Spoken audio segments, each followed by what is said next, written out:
It's prepping. We are setting up.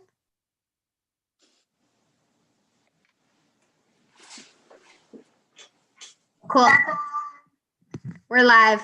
If you pull it up, you probably can mute it, or else because it's out of sync. Okay, cool. I'm gonna post about it too while you do that. Trying to figure out how to mute. Why am I so bad at technology? I'm like really good at technology. I'm not. I'm horrible. It is literally the theme in my life that I don't know how to figure out technology ever. I just YouTube or Google anything. How do I find on your channel the live video? People ask this. I should oh, here. I see it. Okay. Where is it? How do you get there? Oh no. Oh, hold on. It's making noise. Oh no. I just turned this down. Okay. I think that's fine. Okay. Yeah, I couldn't hear it, so you're good. Okay. Jess is here. Hello, Jess. Okay. I got it all set up. Awesome. Did you get your mom a link? Oh, no, I didn't. I'm getting something. Okay. My sister always yells at me like every week. She's like, you didn't tell me when you were about to go live. And I'm like, well, you should set a reminder on Instagram and get a notification. Casey. Oh, yeah. People are popping on. Also, y'all have to let me know if you can hear Michael. I sent him to the second bedroom, but the Eagles are playing right now, and that's his team. And he said he'll try and be quiet, but who knows how that'll go. So if you hear him, let me know, and I'll go knock on the door and tell him. Okay. I think it might actually. I feel like it's coming up faster on my phone, so I might just, if I'm looking down at my phone, it's because I'm like looking at comments or whoever's talking and stuff. Oh, that's funny that there's less of a lag. Casey. I know. I never thought to do my phone. Well, my computer is also like not super high tech. Not much in my life. Yep. Sounds about right for me. Yeah. Okay. Cool. Do we get started? Should we go ahead? Sure. Did you have the link? Okay. Cool. What? Hello. Yeah. I sent the. Cool. Hello. Awesome. Everyone who is watching live. Hello, everyone who is watching later. Welcome back to week 7 of the Self-Care Collaborative. I can't believe it's week 7. We're almost been doing this for 2 months. That feels crazy. Time is flying by.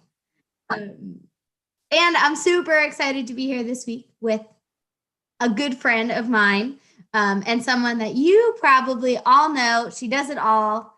She designs, she sews, she makes stitch markers. She does everything.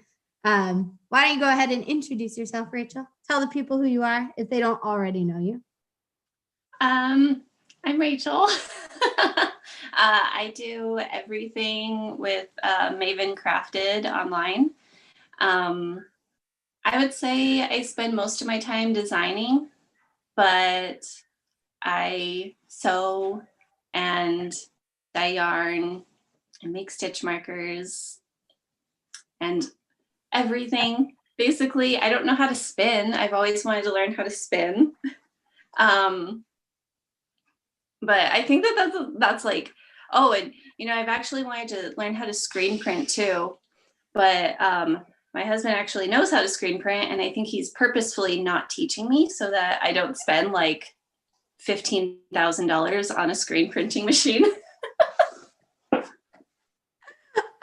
That's so funny. But he doesn't have one that he could share and use with you? Then it would only be no, because price.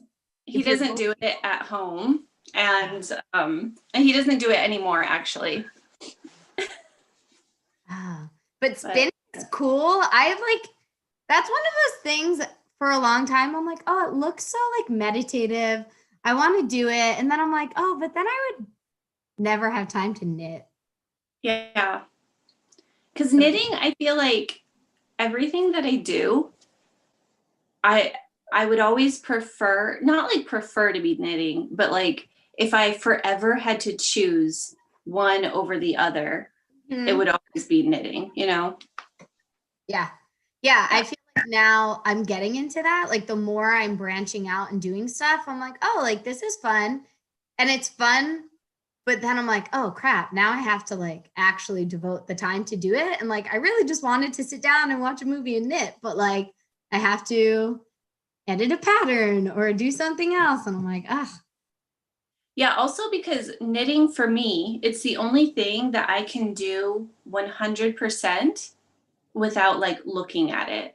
So I could watch a movie or have a conversation with somebody, but like anything else that I like to do requires me to like pause or, you know, take a break or something and then go do it and then come back. So even crocheting, I have been getting more into crochet lately, but even with crocheting, like I have to look at it more than knitting. I feel the same. I was just looking at the sweater you posted and I was like, oh, it's so pretty. Like maybe I know how to crochet and I taught myself to crochet mostly for like, I used to make these animal hats and it was just easier to do crochet. And then I don't do it anymore for the same reason because I have to physically like look at the stitches to see where I'm putting my hook. And so I just don't do it as much as knitting. Yeah, definitely. I don't know what it is. I just feel like I can feel the stitches more easily, even if it's like a cable or something like that. Yeah, same, exactly. It's funny too, because maybe that's something to ask our crocheter friends. Casey crochets, like when you're really good at crochet, do you have to look or can you just, I feel like you have to see where I don't know, maybe not.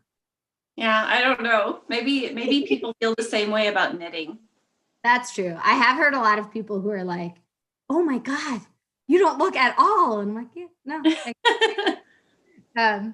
But so we're talking a little bit about all the things you do. Tell us a little bit about how you got into all these different avenues and what that journey has looked like for you and maybe been crafted and if those might be different. So I was thinking about this and I feel like a lot of it started with me just putting my knits and stuff on Instagram.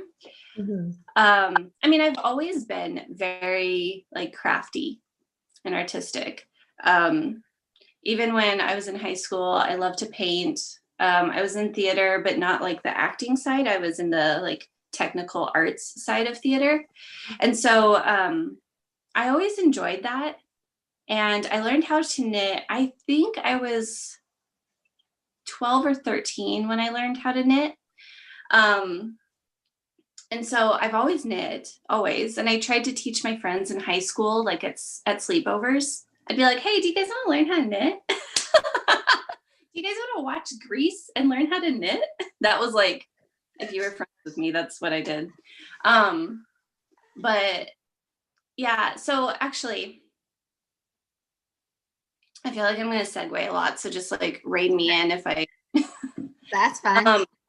So I actually had a salon for like 6 years. I ran a salon by myself and I was the only one that worked in it and kind of stumbled into that. But I think that what drove me to like the crafty Instagram was that, so I did lash extensions with my salon and it was super competitive. Even on Instagram, it was like nobody would interact with each other because if you were interacting with your competition. And it always felt that way. And I was like, oh, that's just so much drama. So I was like, I'll just post about my knitting and see if anybody else likes it. Because I always felt like I was alone. I had like one other friend that loved it. And so then I started posting about it, and I found out that there's a whole bunch of, kooky people just like me. um, and then I slowly got into everything that I'm doing now, because I started testing patterns for people, and then I realized like, oh, I could design my own patterns. And I saw other people dyeing yarn, and I was like, oh, I can't afford hand-dyed yarn. I'll just dye my own. I mean, people ask like, why did you start dyeing yarn? I was like, because hand-dyed yarn is beautiful and I couldn't afford it. Rachel, that is like literally, it's funny when I hear people say that, because that's like exactly my story. If it's like, oh, I'm gonna go broke if I have to keep buying. Yeah. Like, I really like it, so maybe I can just try and do it. Well, and like, and it's worth every penny. Like, even if somebody wanted to charge however much someone wants to charge for hand-dyed yarn, I think that they should, because it does take so much work and a lot of skill and practice. Mm-hmm. But especially at the time, I was like, okay, so that would cost me like $100 to make a sweater. And no, I don't have that. I was like 22 at the time. I was like, I don't have that. So yeah. That's basically how I got to what I'm doing. And I know you've spoken about this before, but in case folks don't follow you, they might not have heard so much of this backstory. So what did that transition look like for you to stop the salon and kind of switch into Maven Crafted full time? And so I think, like the short answer to that is like, 2020 happened and I was like, all right. But the longer answer to that is that once I started, making friends and following people that I really admired, and realizing that there really was like this whole community of people online that weren't competitive, that like loved the same stuff that, I mean, fiber people do not just like fiber. Like, they love it. And you can literally talk to them about it all day and nothing else, and you'll never run out of things to say. So I was like, that's awesome. And so I was like, I don't want to do other stuff. So a couple of years ago, when I was in my salon, I started getting really horrible panic attacks while I was at work, and especially during my client. And like, doing lash extensions, it's about as detailed as it could possibly get, because you have tweezers, sharp tweezers, and very strong adhesive next to people's eyeballs. So getting a panic attack in that situation, I was just like, I was rushing through all my days, and I had to like take breaks in between every single client. And it was because I wanted to come home and I wanted to like knit and dye yarn and sew and all the stuff that I wanted to do. And so I really started to realize like, okay, well, that phase of my life, like, I loved having my salon and I learned so much from it. And I'm really grateful that I had that. And I think I really would have regretted it if I didn't do that. But the thing that always kept me there was like my clients. I built a really strong relationship with so many of my clients, to where I thought, I'll never be able to stop seeing them. I'll never be able to like break up with them, And at the beginning of the year, when, like COVID cases were really starting to get, bad, they were putting all those procedures into place, and it was in March. And I just had like this gut feeling. I was like, I have to shut down. I have to. And I actually stayed up all night one night, and I was like, I can't go tomorrow. I can't like in good conscience go. I'll be a nervous wreck the whole time. It's not responsible with my clients. It's not responsible for health reasons. I was just like, mm-mm. And that was the day before my birthday, which was March 16th. And I haven't gone since then. I closed it down. I was like, this is a decision that I'm making. Please respect, you know? Yeah. Yeah. And it sounds like, I mean, I know it happened this year, but it sounds like it was something that has been building for the past few years. It didn't necessarily like come out of nowhere, especially because you had this other, not only passion, but like business and like income that you were making in a place that felt, I don't know, just the way you talk about it, like hearing there's such a big difference. Like the salon came of maybe felt like some sort of obligation, or like it was for the clients I had, but like I wasn't feeling passionate about it, or I wasn't enjoying it the way I'm enjoying this other thing that I'm doing. Yeah. And I had, for a while, I had talked to both like my husband and my mom. I was like, well, because that's how I do pretty much anything as I think about it. I obsess over it. And then I talk about it all the time. Mm. And I would say, okay, well, if I do this, and if I change this, and if I plan for this and this, then I can like switch my income, and I don't need the salon anymore. You know, I was talking about that for years. Like, I just need to get to this point of where I feel comfortable, and then I can shut down the salon. And that all just kind of went into like fast forward motion this year because it had to, you know? Mm-hmm.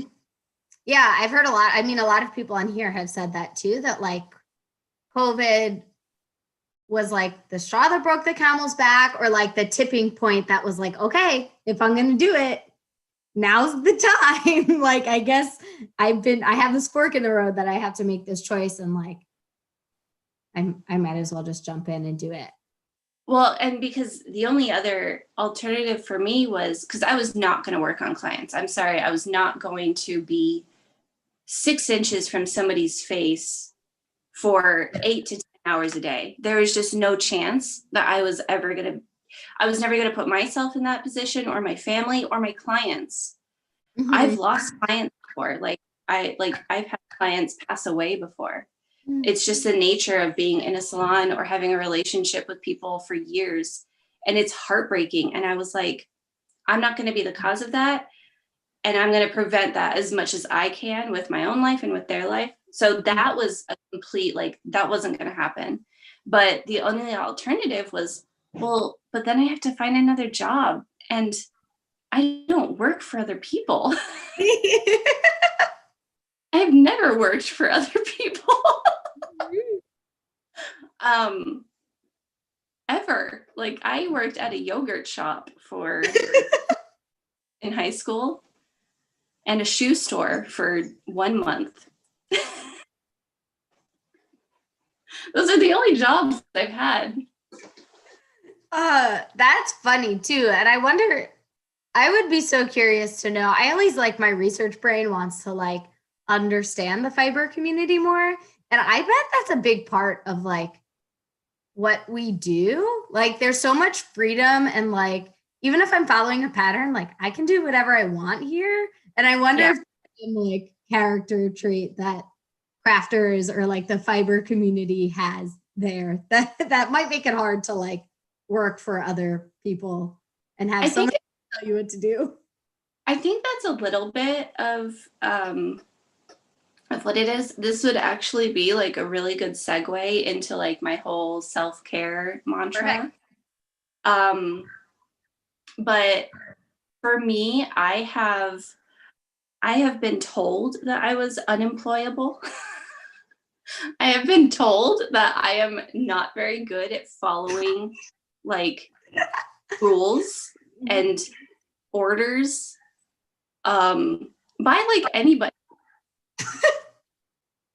So, and part of that is because, I mean, I don't know. I mean, like, if you were to ask my mom, she would probably tell you that like I tell her like the wildest things that I want to do. And then she knows that if I want to do them, then I'm going to do them. And that even if it's not a great idea, that I should probably do it anyway, just to learn from it, you know? And that's just kind of the way that I am.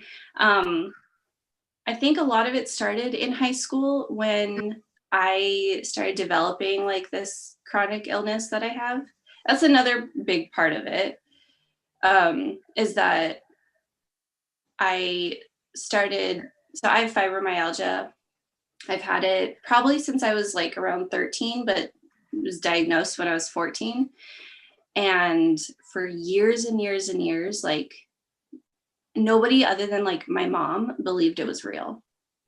And so I would always get in trouble for these things that weren't really in my control. And I just really felt like I had no control over like my own body, my own decisions. Like, and so it gave me like this really, especially in a school, when I was sick, they would think I was ditching.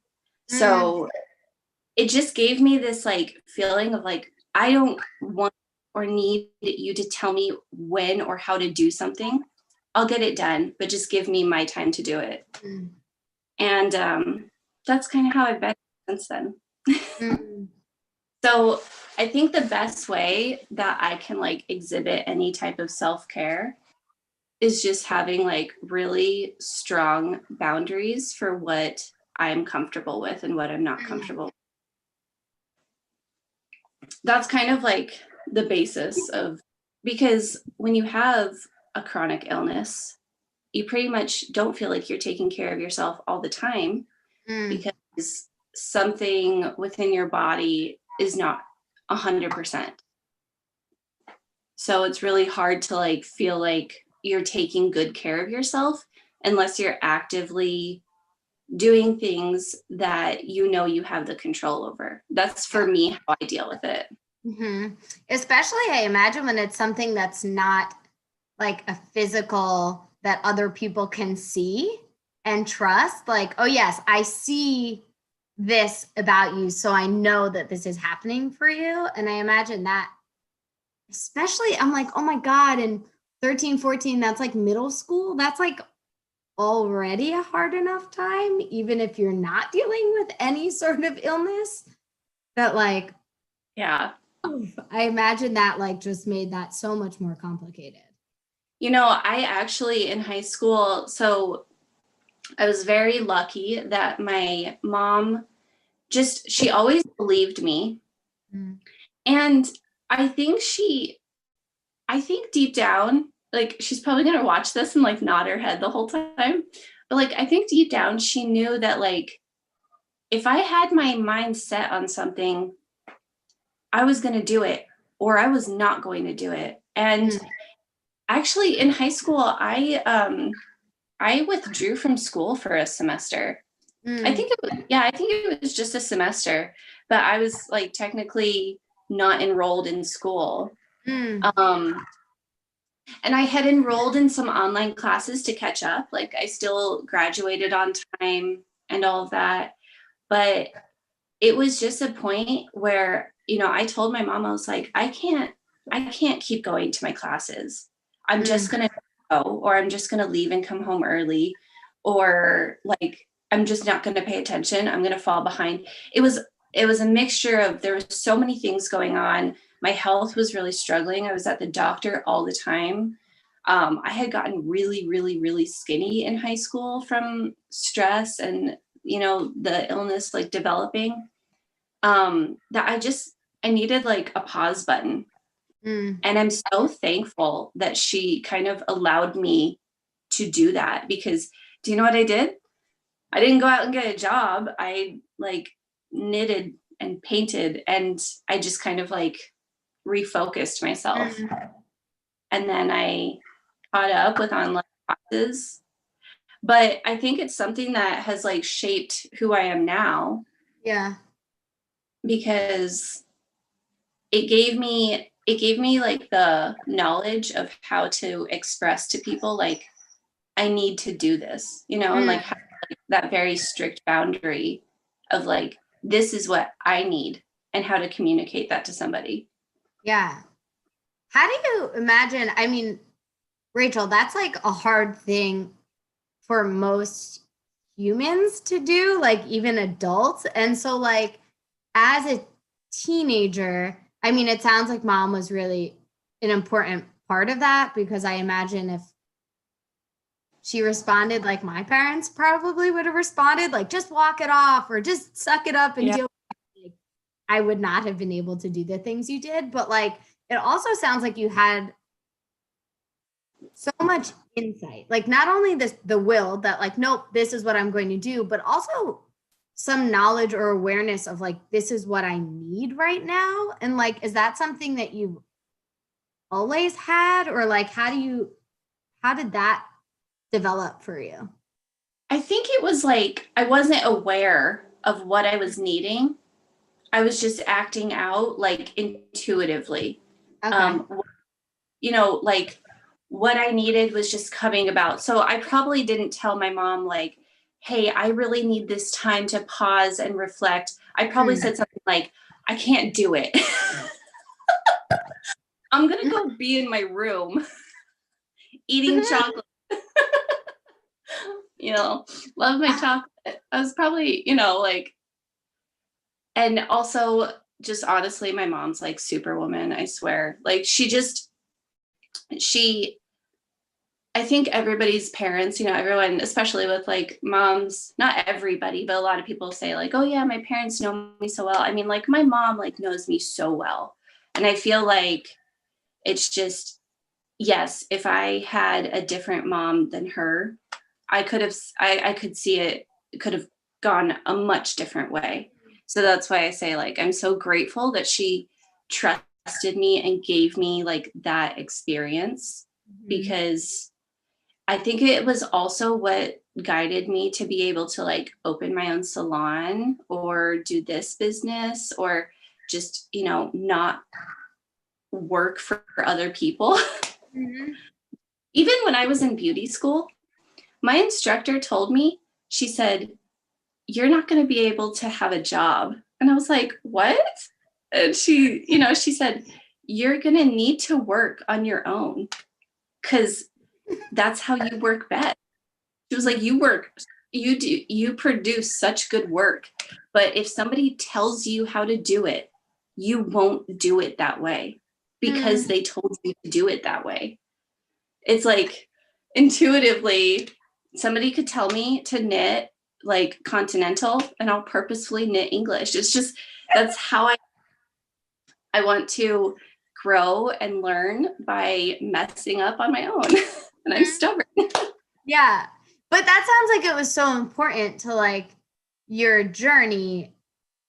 And I imagine that's like why mom was so important, because mom did a thing that's really hard for parents to do, to like to trust that their kid knows the right decision, or like the decision they need to make, even if it's like super scary, or like they might fall, or like, yeah, they might fuck up, but like it sounds like she trusted you enough to be like, well, she has to do it. Like, that's how she has to learn. That's how she has to go through that process. And then that sounds like that really helped you kind of also internalize that. Like, yeah, I don't know that I knew exactly what I needed, but I just like trusted my gut and like trusted that whatever I was feeling pulled to do was probably something that I had to do, even if it didn't go perfectly or like I fell on my face. It was just a part of the process for me. Yeah. I definitely feel like for me, I mean, I was in the easier position of all that. Mm. Because even if I had a teenage child right now, and my teenage child was like, I'm not going to school anymore, and I'm going to paint and knit in my room for like 6 months, I'd be like, no. um, but I don't know. I think another part is that I just like over communicated, like would Mm. tell my mom everything, Yeah. every thought I was having. So it wasn't just like oh, I want to drop out of school. It was like, no, I want to go back. I just need a break. Mm-hmm. I just need to pause. I need to feel like my body isn't deteriorating every day, or I need to figure out how to deal with that feeling, Mm-hmm. Yeah. And that's still kind of what I did. I mean, the whole reason I've always worked for myself is because I know that I could wake up one day and it will literally take me 2 hours just to be able to sit up and get out of bed.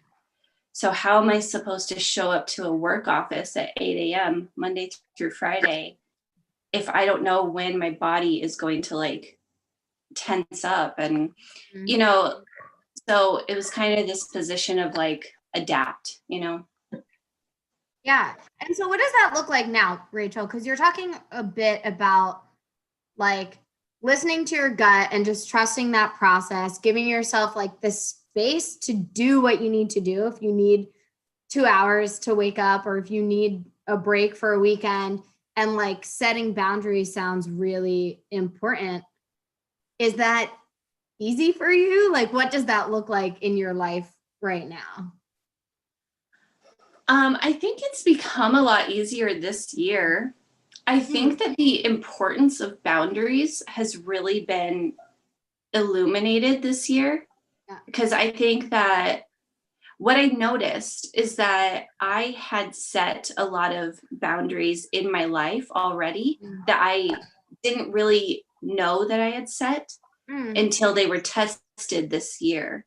And what I also noticed is that people, maybe for the first time ever, are having to set their own boundaries. And then what they're receiving is that because they never had boundaries in the first place, those around them are not respecting their boundaries. Mm-hmm.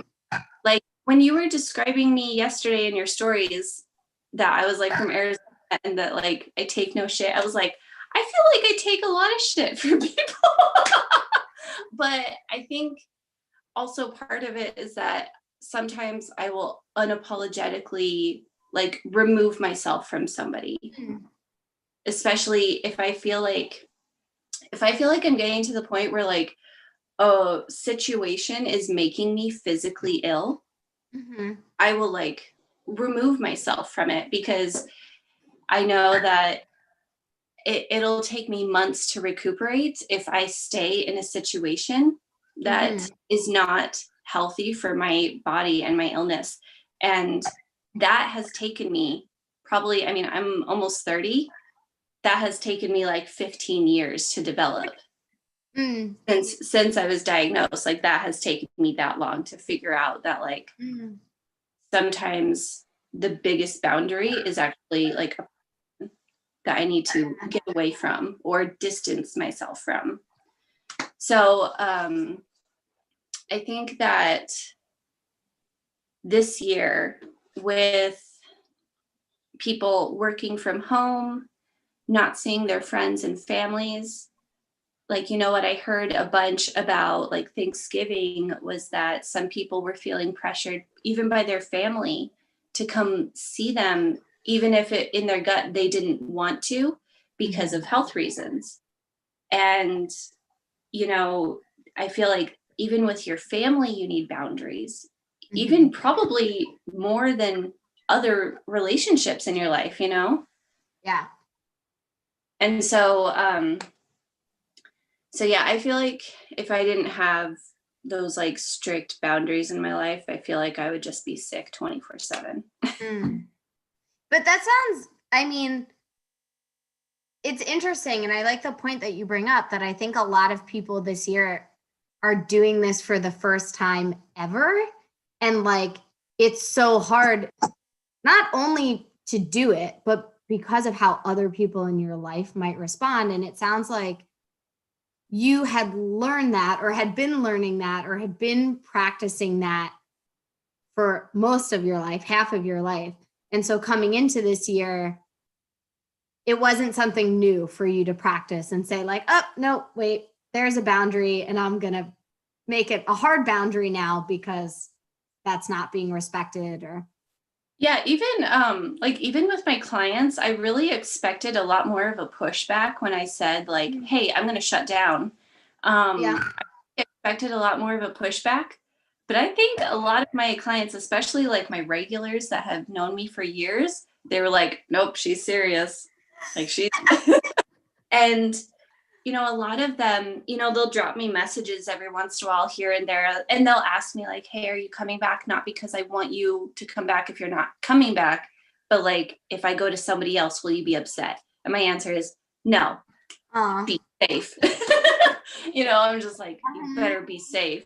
But like, I'm not going to be mad about that. Thank you for understanding that I miss you, but I'm not going to do it anymore, you know?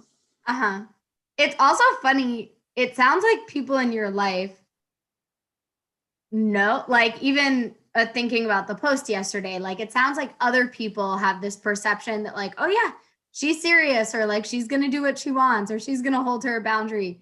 But it doesn't necessarily sound like that's 100% where you sit or like how you see yourself. I don't feel like I see myself that way because really I only say like half of what I'm thinking most of the time. So I'm just like, what? I speak my mind, but like my mind is very large. Like I've got a lot to say.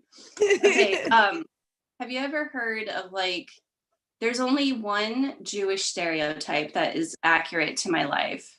And like, it's like the Jewish stereotype, or it's like an Italian thing too, where it's like the grandma or the mom calls the kid like 5 to 10 times a day. Like, where are you? How are you doing? What are you doing? Well, in my family, I am like the grandma or the mom, but I'm the baby of the family. I call my mom, I'm not kidding, about 5, at least 5, probably like closer to 6 or 7 times a day. To where the other day I called my mom and she was like, did you have something you wanted to talk about, or did you just want to talk? Because I think she was like in between work. But that's what I do. And I just talk about all these things. And so I don't know sometimes. I don't know sometimes if like on Instagram, if people really grasp all of that about me, you know? Yeah. That's first of all, that's so funny because I think about like the dynamic in my family, and I'm really close with my mom, and I have a younger sister who's like not as close with my mom. Like they don't get along as well, but they live together. So like in some way closer than us because they're like eating dinner together and whatever. But my mom is the grandma who calls me. And if I answer, like if I'm sitting with a client, Rachel, sometimes, and I don't answer, obviously, eventually I'll call her back and she'll be like, oh, are you with a client? And I'm like, do you think I'm calling you in the middle of a session with a therapy client? And she was like, I'm your mom. You have to. No, I don't. But it's funny because then my sister is like that to my mom and she never answers her. So it's like that cycle. But it sounds like what you're saying is that we're only seeing a small portion of what's actually going on in your head. And so there might be a lot more things that you're thinking or boundaries you're wanting to set that we just don't hear about. Yeah. I think also the opposite of like wanting to have really strict boundaries is that I try to be a real big people pleaser. And those two like just they butt heads, you know? It's like there's so many times where I will say yes, and like in my head I'm just like, what? No. But and then like don't get me wrong, like there's so many things that I am super excited to say yes about, or situations that I am totally fine with including myself into. But somewhere in the back of my mind, I know that it's not a good idea just for my health, my mental health, my emotional health. And so it's like there I want to put the boundary of like, no, I should have said no, but also I don't want to let somebody down. It's so also, sorry, keep going. I guess that is like the conflict to the boundary part, is that you have to learn when to put those boundaries into place. And I imagine I see those in my head as like opposite ends of the spectrum, but I imagine that they're actually more tied together than probably at first glance. Like I imagine it's like a pendulum that's like, oh, if I'm swinging all the way to like my people pleasing, just saying yes, then eventually I have to swing back and like set harder boundaries. And it goes back and forth, probably more than someone who's like in the middle and they don't say as yes to as many things. So they don't have to set as many boundaries because they're kind of already in that. I guess I see those as like more tied together. I think you're at least the fourth, but like maybe seventh person. I feel like everyone I've talked to has talked about that conflict between wanting to please people and like not liking to disappoint people, and then having to set really hard boundaries and like how that becomes a challenge. Because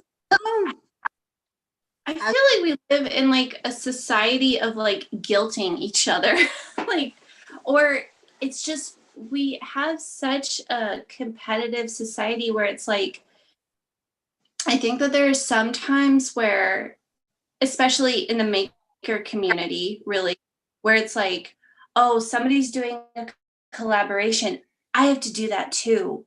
And no, like it's like you have to, it's like that people pleasing. So it's like, oh well, if somebody says, hey, do you want to do this with me, oh, I have to say yes. Like, no, you can say no. But when you don't set any boundaries at all, and then you have like a breaking point, Yep. then it just comes off as being rude, which it's not. It's not rude to set boundaries and have people respect those boundaries. But when you never have boundaries and then you break, you snap, and then you all of a sudden put up a wall of boundaries, then that's when people start feeling like you're unapproachable, which is such a negative side effect of just wanting to protect like your emotional and mental and physical health. Especially when they've never seen it before. I imagine when it's like so sudden that they're like, what the hell is going on? Like, you're usually like always willing to do this, or like you always say yes, and like now you're not going to, like, what the heck? Oh, do you not like me anymore? Like that type of reaction, like what did I do to make you upset at me? Like, no, you didn't do anything. This is how I feel. This is how I've always felt, but I've never expressed it. That is like a really unfortunate situation to be in, because then I feel like both sides are going to be off put. Yep. You know, I did not have a lot of boundaries when I started my salon, and I just wanted to bend over backwards for everybody. And I actually remember one day somebody messaged me and said, hey, can I get an appointment on this day for this time? And I responded saying, no, I'm unavailable at that time. Can you come a different time? So they scheduled for another time. It was outside of my business hours, so that's why I was unavailable. And my business hours were posted everywhere, online, in person, whatever. So I get a message from this person about 5 minutes after I was at a grocery store on that day, just saying like, hey, you said you weren't available. I just saw you getting groceries. I could have come today. And I was like, well, today's my day off, you know? And she said, you should be working whenever somebody wants to give you money. And I was like, I would rather be jobless. That's the mentality. Wow. And that's when I realized that I really, really had to be strict about my boundaries on when I was going to work with clients, because the mentality that I was putting off to clients was that I should be available whenever they need me to be. And that's just not healthy. Yeah. I'm curious, Rachel, because other people have talked about this, and I think that's something I run into a lot, like in my personal life and my professional life, that like being assertive is really hard for people because they don't want to seem rude or selfish. And so a lot of times people try and like justify or like explain why they're saying no, or like really they need to prove to someone that the reason they're saying no is like acceptable to them. And like, how do you, or does it, because maybe I'm making an assumption here, how does that impact Maven Crafted being an online presence, like having social media? How do you manage boundaries around that? Because I think sometimes people have a similar expectation. Like if I can send you a DM, you should be able to answer me always, like 24/7. Well, one very small thing that I didn't realize is that in the bio of my Instagram profile, it says, like, please email for pattern support. Mm-hmm. So I got a DM one day of this girl saying, I'm so sorry to be DMing you, but I need help understanding this one part of your pattern. And my email got hacked. I can't email you. And I was like, oh, don't apologize. Like, you can DM me. And she said, oh, well, it says, please email only.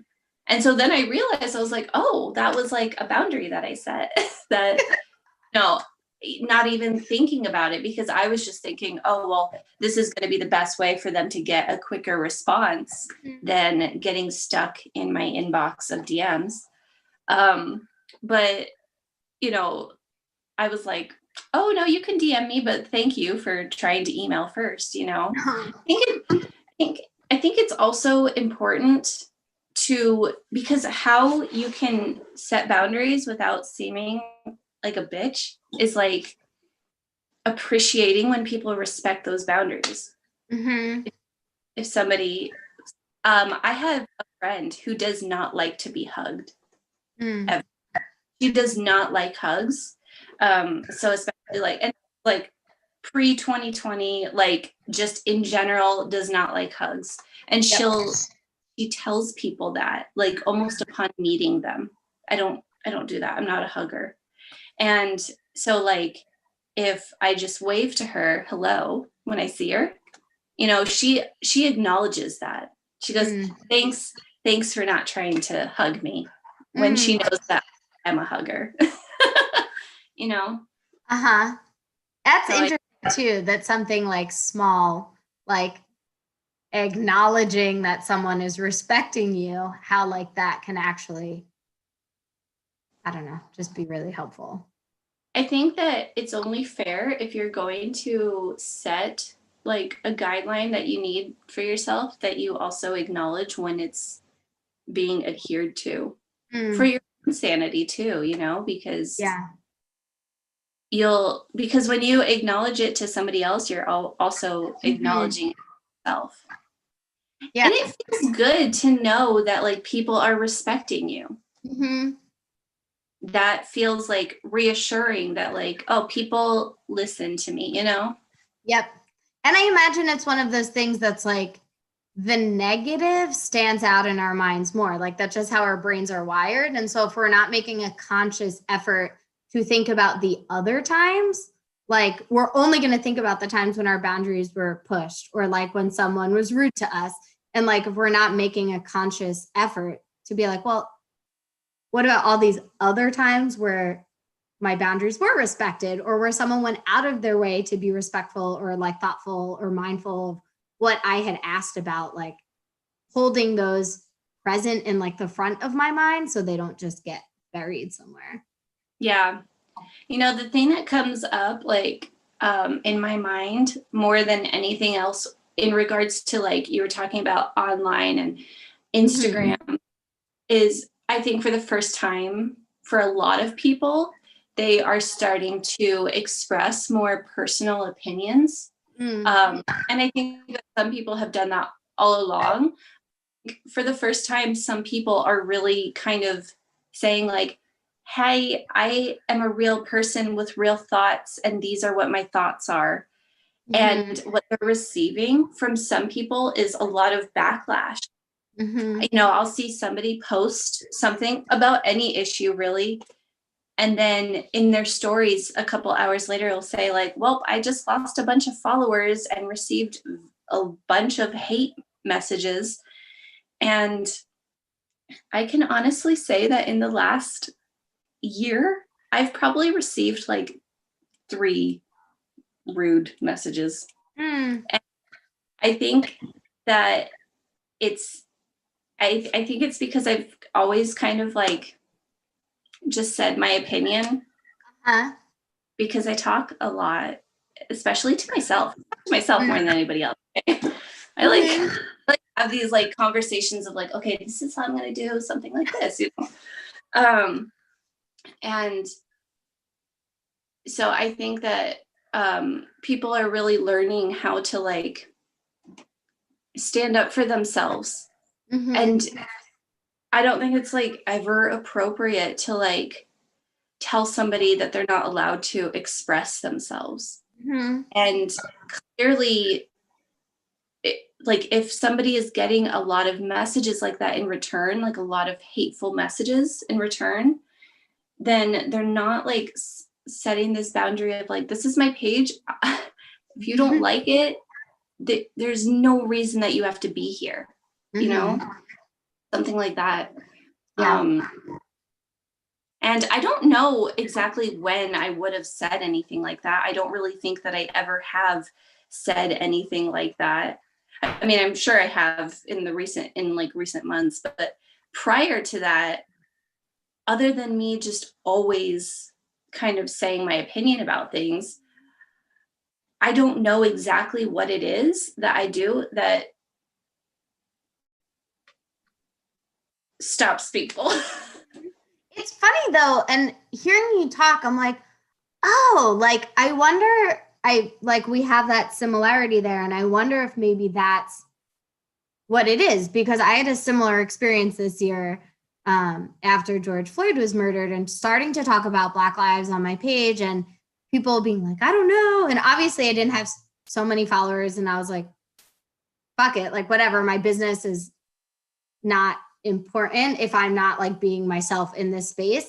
And I was surprised, like I was so prepared to lose all of my followers, and I was like, whatever, I don't care.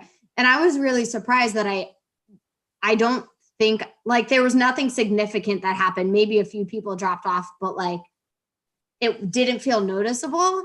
And I could never figure out like, oh, I wonder why that was. But I'm now wondering, hearing you say that, if like the transparency that's been in us, like I'm unapologetically myself. Even if I wasn't talking about racial injustice, I was talking about like periods, or like doing, some other thing that's like, I'm not censoring myself. Like, this is all of my personhood. You're going to see it all. This is just another aspect of that. So my followers were like primed, or like it wasn't out of nowhere when that happened. And I shared something personal, like a personal opinion. And I wonder if that's because I know, following you for a few years, and like you've been open about your chronic illness, and you've been open about other parts of your life. So I wonder if that's like part of, people were like what up or expected it.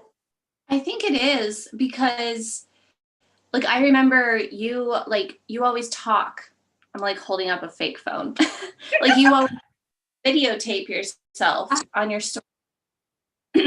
Stuff like that, and you talk and like you show that you're not just like a knitting and dyeing machine. Like you are a person with feelings and emotions and thoughts, and either people will like that about you and me and whoever, or they won't. Like I feel like for a while on Instagram I tried to like make my feed look so nice and polished, and like, oh, this matches this photo and that matches that photo. And I was like, okay, first of all, I'm not great at that. It takes so much time that I would rather be knitting or like doing literally anything else. And at the end of the day, I feel like people. Uh-oh. Are you there? I don't know. You're back now. You said it. Here? Am I? Yeah, I think that people like my photos because I'm in them more, and it's not just it's not so put together to where they don't get to know me, and it's my page and I want them to know me So that's how I approach it. Mhm. And I think it's like, because of that, I've been able to share when I'm having a really bad day with my illness, or share when I'm really pissed off about the world and what's happening in it. Yeah. So I think that by being open, that also kind of helps set a tone for like what people can expect from you. And that allows you to be more yourself. Yeah. And kind of feel more at ease. For me, at least, that's how I do it. Yeah, it's almost like by being consistent and like sharing this much, like X amount, whatever it is, of your personhood, you're like implicitly setting a boundary, even though you're not saying like, this is as much as I'll share with you and I will not share about this. It's like, I don't know, there's just some consistency that's like, you're always going to see this much of me. You're always going to see this much of me. That must put something across to people that's like, yeah, this is what's okay with this person, and this is kind of maybe what's outside of that realm. Also, and then there's still, I was gonna say, I don't know if you're seeing the comments, but people are like, yes, yes, yes, yes, boundaries very hard. Oh no. Oh, I forgot to look. Oh, I know. I want to acknowledge that them, and like people are feeling this a lot. It seems like I think it really is so important, because there's still things that you can keep private to yourself. Like, I think that there are still so many private aspects of my life.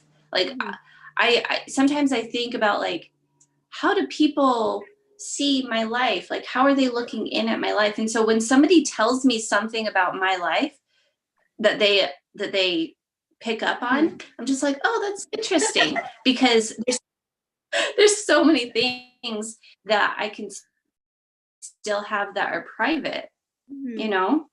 And so, but I think, I was really thinking about that the other day, of like, how do I take care of myself the best way? Because I don't always feel like I do. I feel like physically in my body, I tell some of my closest friends, I feel like my body's deteriorating on a daily basis. So how are you supposed to feel like you take care of yourself when that's what you're actually physically feeling? And so I was thinking about it, and I think this is how I take care of myself, is by, or, even in a positive way, I'll tell close friends, I'll just be like, you are my safe space of friends that make me feel better. And I communicate that type of gratitude towards having something that feels safe, that feels comforting. I think that communicating is how I like to live.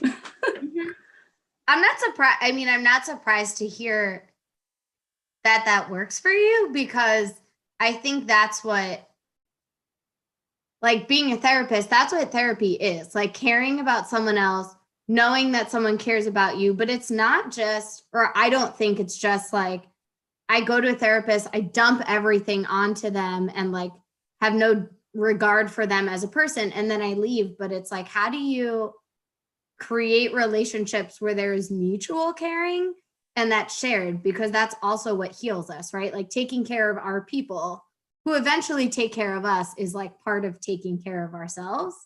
And so putting time and energy into relationships like that just feels so important. I don't know. Like, yeah. Because I think a lot of that goes unsaid. Yeah, I think. Sorry, what was that? I think another thing that like people crave is like, they crave this feeling of like wanting to feel needed. And so it's almost, it's like give and take. You can't expect someone to need you if you don't give them anything to need from you. You know what I mean? Yeah. So even if that's even if that's like someone to listen to you, or a smile, or a joke, or memes. I've got great memes for anybody who needs some memes. It's true though. It's important to say that because so many times you talk to people and they're like, "Oh, I don't want to bother other people with my stuff." And I'm like, "Did you ever think that like you actually might be making that person feel better because one, like you're showing that you trust them enough and you're close with them, but also like sometimes it feels good to help someone else and like not worry about your own shit. And so like if you're not giving your relationships an opportunity to be close, like you're actually probably doing a disservice to that person because I don't know if they're hanging around that much, they probably want to be close to you. And so like why not give them that and give yourself that? Yeah. I think it's also like it's just feels nice to feel like you're thought of. So like if you go, like if I went to you and said, "Hey, you help me with this," even if it was like, "Hey, can you help me remember how to tie a shoe?" Like you would still be like, "She chose me to tell her how to tie a shoe." Yeah. Yeah. Funny too. I keep going back I to think what other people no, sorry, go for it. what? No, go for it. I interrupted you. Oh no. I wasn't saying anything important. I was just saying that as a person, I come up with the worst analogies in life. It's funny that you say that because a lot of times I talk to people and they're like, "Whoa, Brie, you have like such good analogies, such good metaphors." And I'm like, "Yeah, that's because you only hear the good ones. Like that's how my brain works all the time. Like everyone I talk to, I'm like, oh yeah, that reminds me of this analogy." And half of them are so bad, but like you only hear the good ones. But if you do it enough, like you're bound to come across some good ones sometimes. Um, but it's funny, it's interesting too. I'm looking at people really talking about boundaries and something that feels important to share, I guess, and maybe I imagine you'll have some feedback on this, Rachel, is like it was a really important part of my life when I learned that I think I had that struggle that like I don't want to set boundaries because I want to be a people pleaser and I want other people to like me and I want to help other people out. I don't want to disappoint them. And like it was really like mind blowing for me when I realized that setting boundaries actually could help other people, even if I was saying no. And like at work last year, especially in my postdoc, they were like really, really all about boundaries and self care. And like we would get a lot of requests for after hours things with like the college students and we don't make that much money. And so they'd be like, if we don't have anyone who can do it, like then we don't have someone who can do it. And that's fine. Like we can say no. But there was like obviously a weird dynamic when you're in training. You don't want to be like the trainee who's like, no, I can't do it. I can't do it. And like, I didn't have a good reason to not do it. So I'd always be like, yeah, I can do it. I can do it. I can do it. I can do it. And then I'd be like exhausted or like something last minute would come up and I'd be like, oh my God, can someone else cover for me? And they'd be like, Brie, just say no in the first place. Like, we don't care. We don't. Yeah. And I was like, well, I'm not doing anything this weekend, so I'm sure I can do. They were like, no. Like, you don't need a reason not to do it. Just say no. And so then I think they would like ask me things to have me practice saying no. And I really, really had to practice just saying no and not justifying and not giving like this long, well, no, because I have this thing and I was really like, just no, I can't do it. Like, because I'm going to the grocery store. Like, that's what I'm doing. Like, it doesn't matter what I'm doing. I just can't do that other thing. And recognizing that doing that, being consistent and reliable is more important than just saying yes all the time and then being like burnt out and tired and exhausted. Yeah, really for the first time ever that I think that I just said no without an explanation. And it was really just because I felt like there was no explanation needed. but it was when I shut down my salon. And, you know, people would say, are you reopening? No. There were times that I just responded that way. No. I think one time I responded with no and then the peace sign. Like,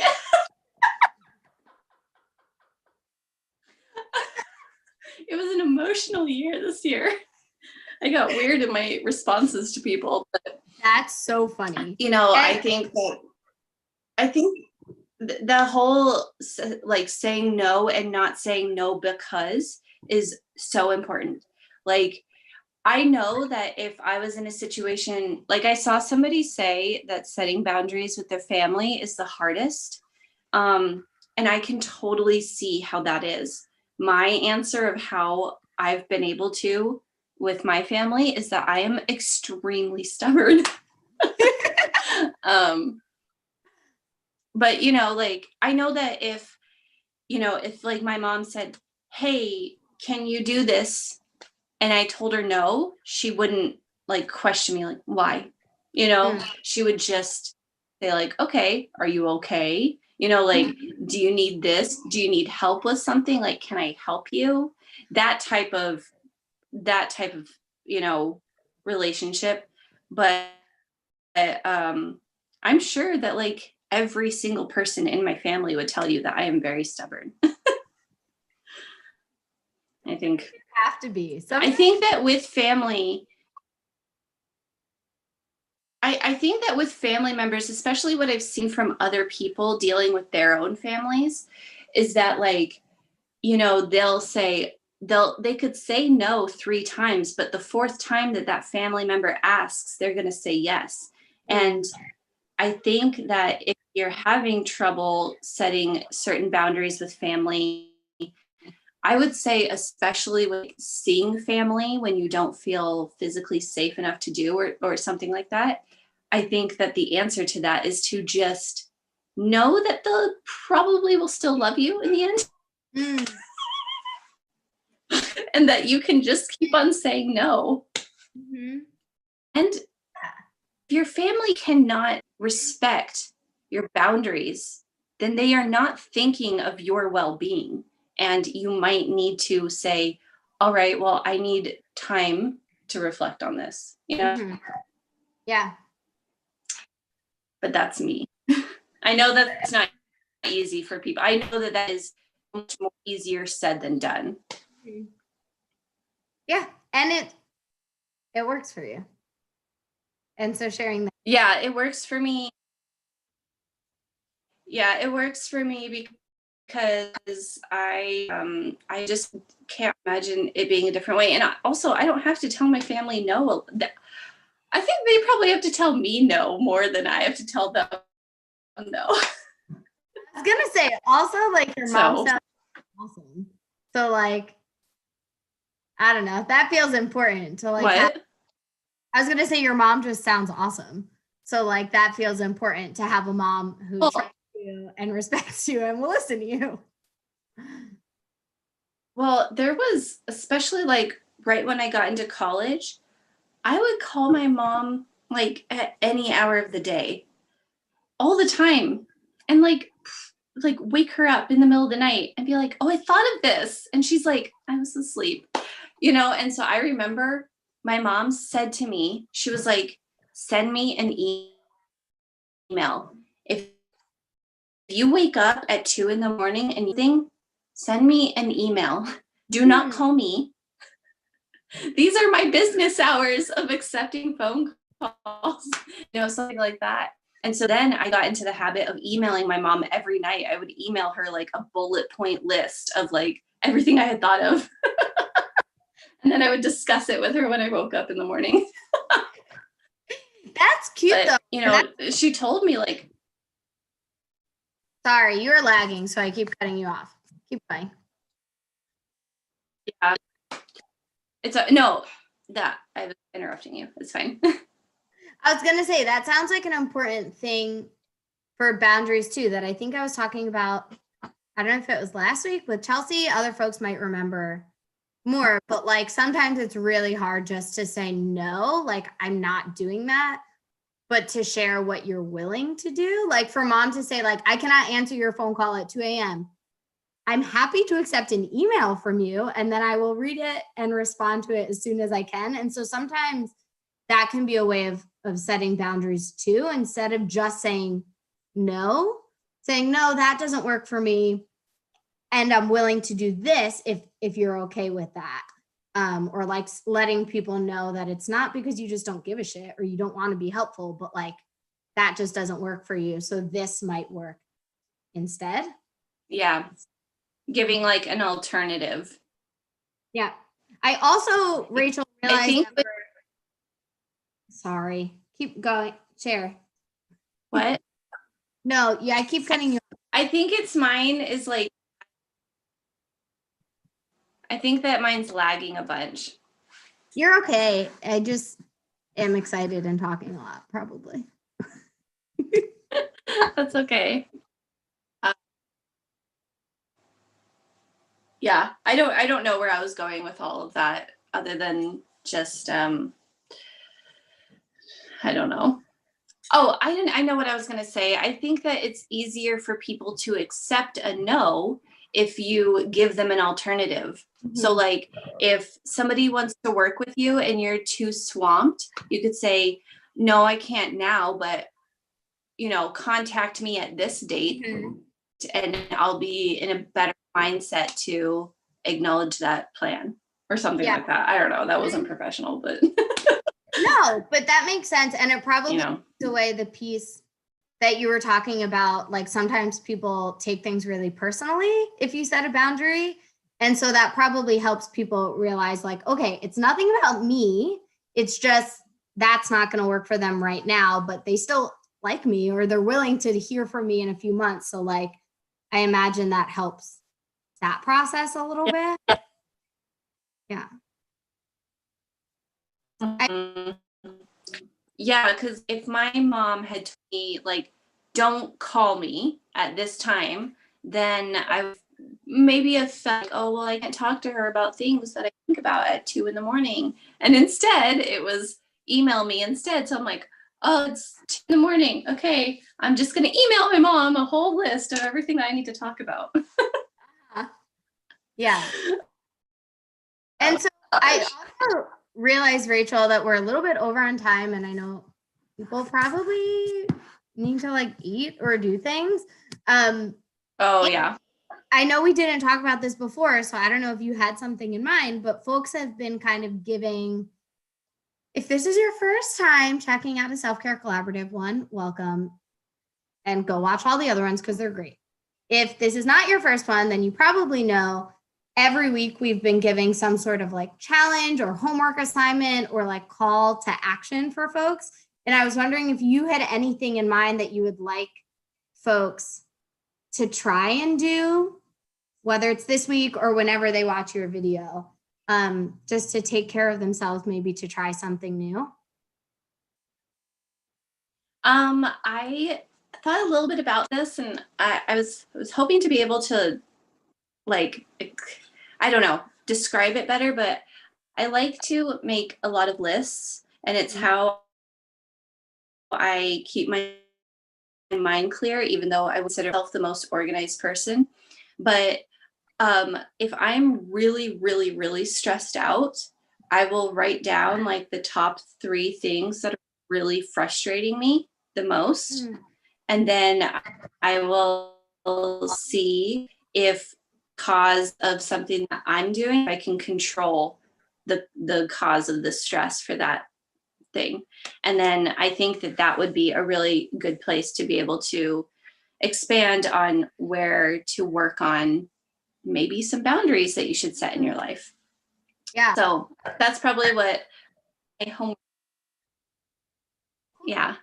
I like that because I think there's something, you're definitely not the first person who said this. I think Nikisi said it too. And I think Chelsea said it, but like sometimes when we just write something down and it's out of our head, it's easier to hold or like easier to deal with. And I like the idea that we see it differently, right? Than just when it's spiraling. So I can see like, oh, this is stressing me out so much. There actually might be something I can do about that. Let me do it. Or I'm kind of curious if you'd be willing to, like, what do you do when you write something down and you realize something is outside of your control, or like you can't necessarily do something to change it or get rid of it?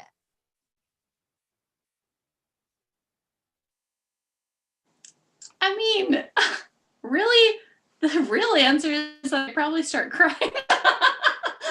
Okay. um, you know, really what I do when I feel like something is outside of my control is that I really just kind of talk to people that I trust about it and I try to get a different perspective because maybe it is within my control and I can't see that. Like I'm not allowing myself to see that. Mm-hmm. Yeah, or even like parts of So it could be in your control, or like you might be able to do something that you're just not seeing. And so I like that, because then that also ties in with some of the things we've talked about in the past few weeks, that like sometimes you just have to make space for the hard thing. And so if there's something on your list that you're really struggling with that truly is outside of your control and you can't change, sometimes it's helpful then to just talk to your people about it and like make space, moving through it, not like trying to ignore it or push it down or just like pretend it doesn't exist just because you can't change it. And it sounds like doing that then also gives you a little bit of reassurance from other people and helps maybe see things from a different angle than like you might have seen it previously. yeah, I think that when you don't have the answer to something, that you have to reach out to somebody who maybe has more knowledge to be able to help you. There's nothing wrong with, and there's nothing wrong with admitting that you don't know how to do something. You know? Yeah. And so sometimes it's just nice too, even when they don't have the knowledge, just for someone else to be like, oh yeah, like, I don't know either. That's fucking hard. Or like, oh, that sounds like a really sticky spot. Like sometimes that's just nice also.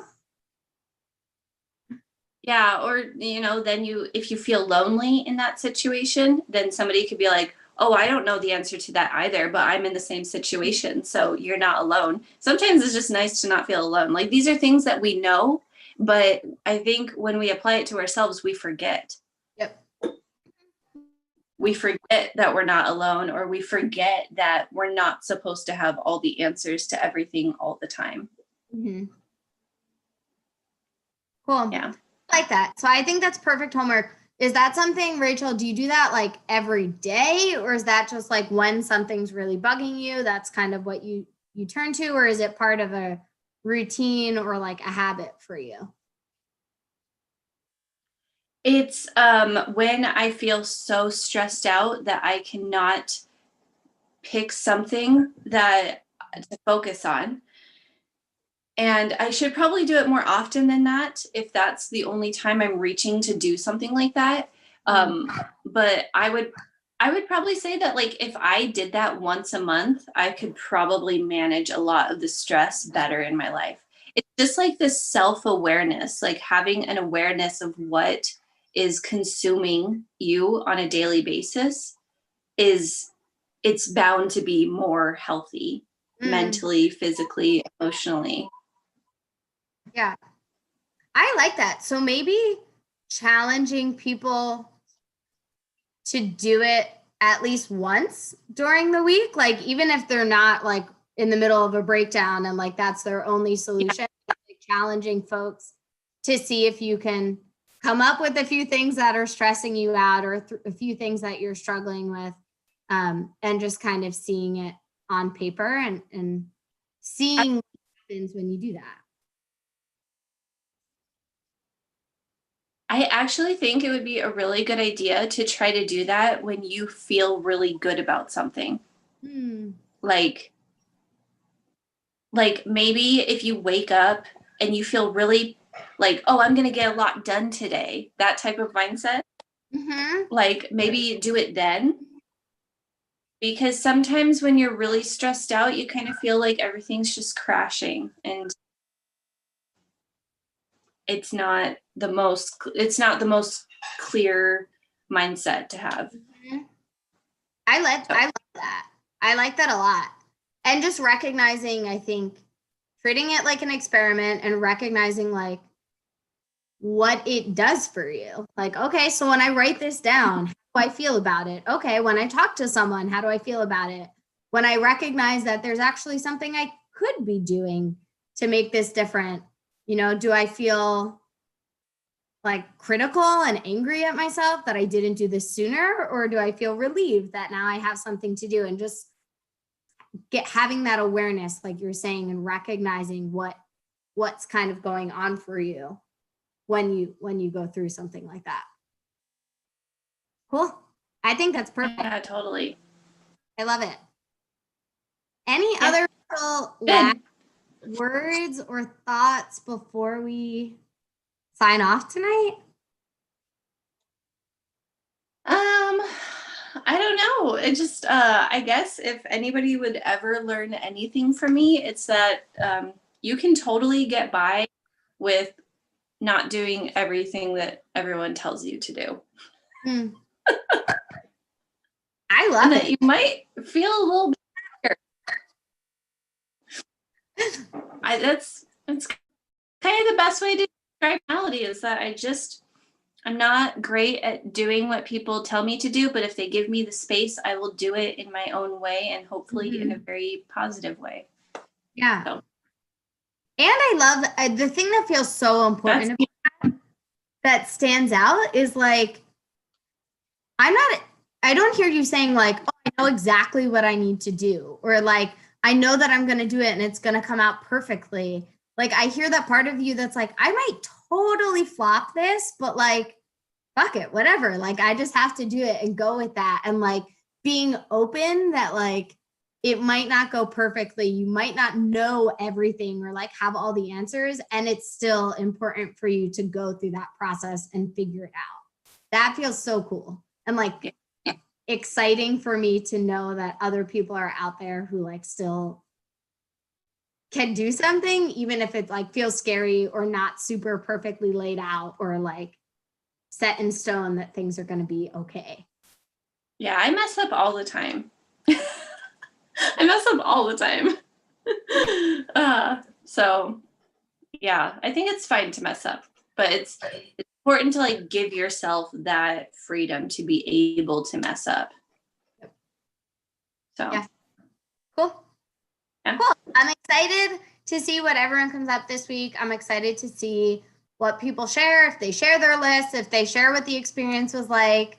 And so if you're watching these videos, whether you're watching them live, whether you're watching them just on my YouTube channel, and you're not, I keep saying playing along because it feels like a game, but if you're not posting along on Instagram, definitely get on there. Don't miss out. It's really simple. Basically, do something for yourself, answer one of our call to actions, or practice our homework assignment, share something about it, use the hashtag self-care collaborative 2020, and you're going to be entered to win some cool prizes. I go through them. I just did November's last week, and it was really awesome. And this month, I don't know what the prize will be yet. I should probably like think about that more, but definitely get involved and follow the hashtag. Like if you're just wanting to pick me up, go follow that hashtag and just like click through people's posts, because I don't know, they're so inspiring. They're so amazing. And so definitely if you play along this week, if you practice any of the things that Rachel's talking about, post about it, use the hashtag, tag me, tag Rachel so we can see what you're doing. I'm assuming I made that assumption for you, Rachel, that you'd like to be tagged. Yeah, that's fine. You can tag me. Cool. And otherwise, I'll see you back here next week with another maker who's super exciting. Rachel, I'm so grateful to you for being willing to do this. I'm so glad we figured it out and we got a time, and it was so cool talking with you and hearing a little bit about your life and your process and how you take care of yourself. And I know thank you for letting me come on here. Of course. Of course. And I hope it's not the last time that we talk. I know I've been saying folks are really loving this. And I think, we talked for a while today, but I'm sure you have more to say. And so hopefully this is only the first conversation of many. And this just opens up more conversations for folks to talk about. And so I'm so grateful. I'm so appreciative of you for being here. If you're not following Rachael by now, what are you doing? Go follow her. Yeah, that's all. Cool. Cool. Thank you so much.